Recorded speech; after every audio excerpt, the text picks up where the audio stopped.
الحمد للہ وکفا وسلام علی عبادہ الذین اصطفیٰ اما بعد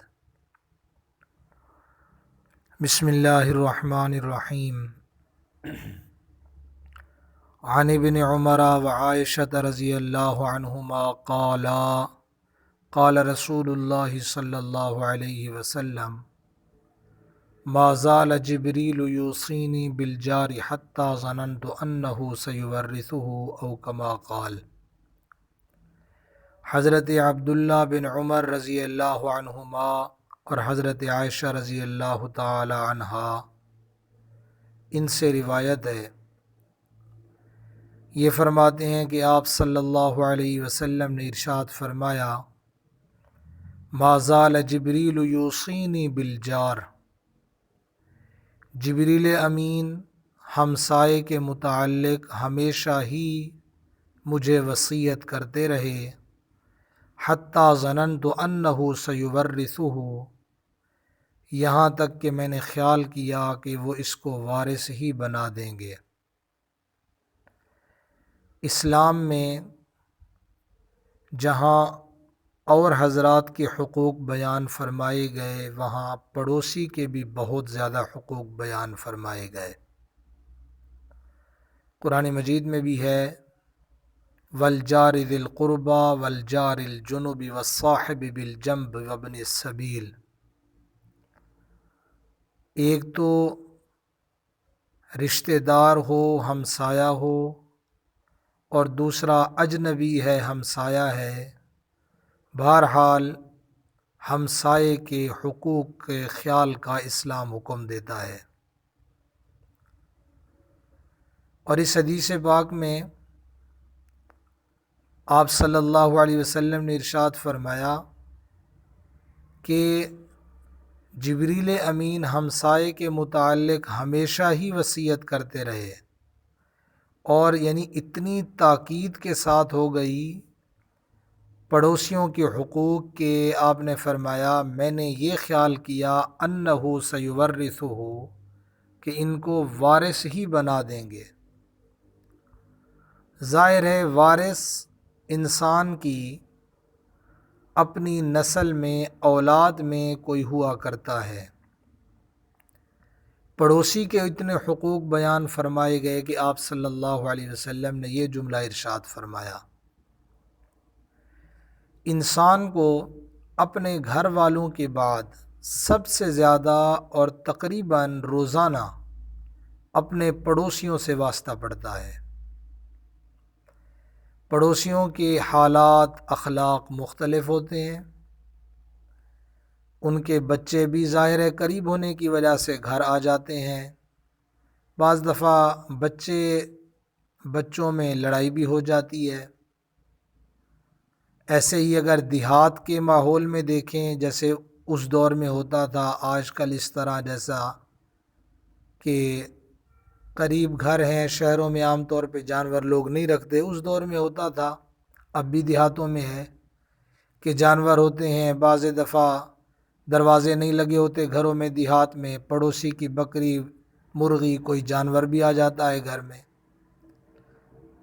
تو بہرحال ان چیزوں سے انسان ناگواری محسوس کرتا ہے، ناگواری ہو جاتی ہے ان چیزوں سے، اور پھر یہ ناگواری بڑھتے بڑھتے بعض دفعہ کینے اور بغض تک پہنچ جاتی ہے، اور پھر یہ تعلقات کے ختم ہونے تک نوبت آ جاتی ہے کہ بندہ ان سے تعلقات ہی ختم کر دیتا ہے، قطع تعلق ہی کر لیتا ہے، اور پھر بعض دفعہ دشمنی پھر اتنی بڑی کہ ہر ایک دوسرے پر زیادتی کرنا شروع کر دیتا ہے، اور گھروں میں بیٹھ کے غیبت، تہمت، بلکہ بعض دفعہ مقدمے تک نوبت آ جاتی ہے، عدالتوں تک پہنچ جاتے ہیں۔ اور ایسا بھی ہوتا ہے کہ بعض مرد اور عورت تیز مزاج اور تیز زبان ہوتے ہیں، بغیر کسی وجہ کے اپنی بد زبانی سے لڑائی کا سامان پیدا کر دیتے ہیں، لڑائی ہو جاتی ہے۔ عورتوں کی بد زبانی اور تیز کلامی تو بعض مرتبہ اس حد تک پہنچ جاتی ہے کہ پورا محلہ ان سے بیزار رہتا ہے۔ آپ صلی اللہ علیہ وسلم سے عرض کیا گیا کہ ایک عورت ہے، نماز پڑھتی ہے، صدقہ کرتی ہے، نفلی روزے بھی کثرت سے رکھتی ہے، لیکن اس سب کے باوجود اس میں ایک بات یہ ہے کہ اپنی بد زبانی سے پڑوسیوں کو تکلیف دیتی ہے۔ آپ صلی اللہ علیہ وسلم نے ارشاد فرمایا، حدیث کے الفاظ ہیں، ہیا فی النار، فرمایا وہ آگ میں ہے، یعنی دوزخی ہے۔ اب دیکھیں، پڑوسیوں کو ستانے کے سامنے نماز روزوں کی کثرت سے بھی کام نہیں چلا۔ اس کے برخلاف، یعنی اس کے برعکس، ایک دوسری عورت کا ذکر کیا گیا آپ صلی اللہ علیہ وسلم کے سامنے، جو فرض پڑھتی ہے، یعنی فرض نماز پڑھ لیتی ہے، فرض روزہ رکھ لیتی ہے، زکوٰۃ فرض ہوئی تو وہ بھی دے دی، نفلی نماز روزہ اور صدقے کی طرف اس کی خاص توجہ نہیں ہے۔ لیکن یاد رکھیں، فرض عبادت پوری کرنی پڑتی ہے۔ یہ جو پہلی عورت کا تذکرہ آیا، اس کے متعلق ہے کہ نفلی روزے، نفلی صدقہ، یعنی نفلیں وغیرہ، فرض تو وہ ضروری ہے، چاہے جو بھی ہو، تو فرض تو بہرحال پڑھنے ہیں۔ تو یہ جو دوسری عورت کا ذکر آیا، اس کے بارے میں ہے کہ وہ صدقہ وغیرہ، اتنی نفلی نماز، اس کی طرف خاص توجہ نہیں تھی، لیکن فرائض کی پابند تھی۔ فرائض میں نماز ہے، روزہ ہے، زکوٰۃ ہے، ان چیزوں کی وہ پابند تھی، لیکن نفلی چونکہ وہ کرو تو ثواب ہے، نہ کرو تو گناہ نہیں ہوتا، یہ اس کی بات ہو رہی ہے۔ تو اس کے متعلق کہا گیا کہ اس کی طرف وہ اس عورت کی خاص توجہ نہیں ہے، نفلی نماز روزہ صدقے کی طرف، لیکن پڑوسی اس کی زبان سے محفوظ تھے، یعنی وہ ان کو کچھ نہیں کہتی تھی۔ جب اس کا تذکرہ آپ صلی اللہ علیہ وسلم سے کیا گیا تو آپ صلی اللہ علیہ وسلم نے فرمایا، حدیث میں ہے، ہیا فی الجنہ، وہ جنت میں ہے، یعنی وہ جنتی عورت ہے۔ پڑوسیوں کے ساتھ اچھے اخلاق اور اچھے معاملات کے ساتھ زندگی گزارنے کی شریعت میں بہت زیادہ ترغیب ہے۔ اس سے جو تکلیف پہنچے اس پر صبر کرے، اور اپنی طرف سے کوشش کرے کہ اس کو کسی قسم کی کوئی تکلیف نہ پہنچائے، اس کی مشکلات مصائب میں کام آنے کی کوشش کرے، جہاں تک ممکن ہو اس کی مدد بھی کرے۔ اس کے گھر کے سامنے بعض دفعہ لوگ کچرا ڈال دیتے ہیں، کچرا نہ ڈالے، اس کے بچوں کے ساتھ، پڑوسی کے جو بچے ہیں ان کے ساتھ شفقت کا برتاؤ کرے۔ یہ باتیں جو میں نے عرض کی، ان باتوں کا بول دینا، سن لینا، کسی جگہ لکھ دینا آسان ہے، لیکن عمل کرنے کے لیے بڑی ہمت اور حوصلے کی ضرورت ہے۔ اگر کسی طرح سے کسی کے ساتھ اچھا سلوک نہیں کر سکتے تو کم سے کم اتنا تو ضرور کرے کہ اس کو تکلیف تو نہ پہنچائی جائے۔ پڑوسی کو تکلیف پہنچانا تو دور کی بات، اس کے ساتھ اس طرح زندگی گزارے کہ اس کو کسی قسم کا کوئی خطرہ اور کوئی کھٹکا اس بات کا نہ ہو کہ فلاں پڑوسی سے مجھے تکلیف پہنچے گی۔ میں اس پر کچھ حدیثیں عرض کرتا ہوں۔ ایک مرتبہ آپ صلی اللہ علیہ وسلم نے ارشاد فرمایا، آپ نے فرمایا، واللہ لا یؤمن، واللہ لا یؤمن، واللہ لا یؤمن، حدیث کے الفاظ ہیں۔ آپ صلی اللہ علیہ وسلم نے 3 مرتبہ یہ جملہ ارشاد فرمایا، اللہ کی قسم وہ مومن نہیں ہے، اللہ کی قسم وہ مومن نہیں ہے، اللہ کی قسم وہ مومن نہیں ہے۔ تو صحابہ نے عرض کیا، اللہ کے رسول صلی اللہ علیہ وسلم کس کے بارے میں ارشاد فرما رہے ہیں؟ آپ نے فرمایا، جس کا پڑوسی اس کی شرارتوں سے محفوظ نہیں ہے۔ کتنی بڑی، یعنی کیسے الفاظ حدیث میں ارشاد فرمائے۔ ایک روایت میں ہے، آپ صلی اللہ علیہ وسلم نے ارشاد فرمایا، وہ شخص جنت میں داخل نہیں ہوگا جس کا پڑوسی اس کی شرارتوں سے بے خوف نہ ہو۔ ایک روایت ابن ماجہ حدیث پاک کی کتاب ہے، اس میں ہے، حضرت عبداللہ بن مسعود رضی اللہ تعالیٰ عنہ فرماتے ہیں، ایک شخص نے آپ صلی اللہ علیہ وسلم سے عرض کیا، یا رسول اللہ صلی اللہ علیہ وسلم، میں اپنے بارے میں کیسے جان سکتا ہوں کہ میں اچھا ہوں یا برا ہوں؟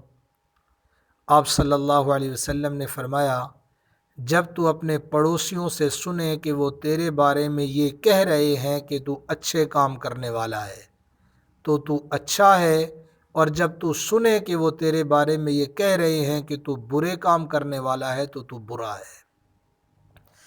یہ اس لیے فرمایا کہ انسان کے اچھے برے اخلاق اگر دیکھیں تو سب سے زیادہ اور سب سے پہلے پڑوسیوں کے سامنے آتے ہیں، چونکہ ان کے ساتھ رہتا ہے، اور اس کا بار بار اٹھنا بیٹھنا وہ دیکھنے میں آتا ہے، اور دیکھنے کا تجربہ کرنے کا موقع بھی ملتا ہے کہ وہ لوگ اس کو دیکھتے رہتے ہیں، اس کو گواہی دیں گے وہ اسی حساب سے کہ یہ اچھا ہے یا برا ہے۔ ایک دن حضرت عائشہ رضی اللہ تعالیٰ عنہ نے آٹا پیس کر چھوٹی چھوٹی روٹیاں پکائی، اس کے بعد ان کی آنکھ لگ گئی۔ اسی دوران کوئی پڑوسن کی بکری آئی اور وہ روٹیاں کھا گئی۔ آنکھ کھلنے پر حضرت عائشہ رضی اللہ تعالیٰ نے اس کے پیچھے دوڑی بھی صحیح۔ یہ دیکھ کر آپ صلی اللہ علیہ وسلم نے فرمایا، اے عائشہ، ہمسایہ کو اس کی بکری کے بارے میں نہ ستاؤ۔ ایک روایت میں حضرت ابن عباس رضی اللہ عنہما سے وہ فرمایا کہ میں نے آپ صلی اللہ علیہ وسلم سے سنا ہے کہ وہ شخص مومن نہیں ہے جو پیٹ بھر لے اور اس کا پڑوسی اس کی بغل میں بھوکا ہو۔ خود تو پیٹ بھر کے کھایا ہے، ساتھ میں پڑوسی رہتا ہے، وہ بیچارہ بھوکا ہے۔ ایک حدیث میں ہے فرمایا کہ قیامت کے دن سب سے پہلے مدعی اور مدعا علیہ دو پڑوسی ہوں گے۔ مدعی کا مطلب دعویٰ کرنے والا، اور مدعا علیہ جس پر دعویٰ کیا جائے، جس کے خلاف دعویٰ کیا جائے۔ اب ان سب احادیث سے معلوم ہوا کہ پڑوسی پر کسی طرح سے کوئی ظلم اور زیادتی تو بالکل ہی نہ کرے، جہاں تک ممکن ہو اس کی خدمت کی جائے، دلداری کی جائے، معاونت کی جائے۔ اسلام ایسا مذہب ہے جو ہر ایک کے حقوق بیان کرتا ہے۔ تو بہرحال آج کی اس مختصر گفتگو میں پڑوسی ہمسائے کے متعلق کچھ باتیں عرض کی، جو کچھ کہا سنا، اللہ تعالیٰ ان باتوں پہ صحیح معنی میں عمل کی توفیق بخشیں۔ ہمارے معاشرے میں اگر دیکھا جائے نا تو اللہ بچائے، اللہ تعالیٰ محفوظ رکھے، تقریباً زیادہ ستایا پریشان ہمسائے کو کیا جاتا ہے۔ بعض دفعہ لوگوں کا اللہ بچائے ذہن ہوتا ہے کہ اس کو تو ہم نے سکون سے بیٹھنے نہیں دینا، یہ ذہن ہوتا ہے۔ اور دوسری طرف اگر ہم اسلامی تعلیمات کو دیکھیں، کیونکہ ہم مسلمان ہیں، اسلامی تعلیمات کو اگر ہم دیکھیں تو اسلام میں کتنے ان کے حقوق بتائے گئے کہ ہمسائے کا اتنا خیال کیا جائے۔ جو میں نے شروع میں بھی حدیث پڑھی کہ آپ نے فرمایا گمان ہونے لگا کہ ان کو وارث ہی نہ کر دیا جائے، وارث بنا دیا جائے ان کو، اتنے حقوق ان کے بیان کیے گئے۔ بہرحال اللہ تعالیٰ پوری امت مسلمہ کو ہدایت نصیب فرمائے۔ جو کچھ کہا سنا، اللہ تعالیٰ ان باتوں پہ صحیح معنی میں عمل کی توفیق بخشیں۔ جو کمی کوتاہی ہوئی اللہ تعالیٰ درگزر فرمائے، معاف فرمائے۔ اللہ تعالیٰ اعمال صالحہ کی توفیق عطا فرمائے۔ وآخر دعوانا ان الحمد للہ رب العالمین۔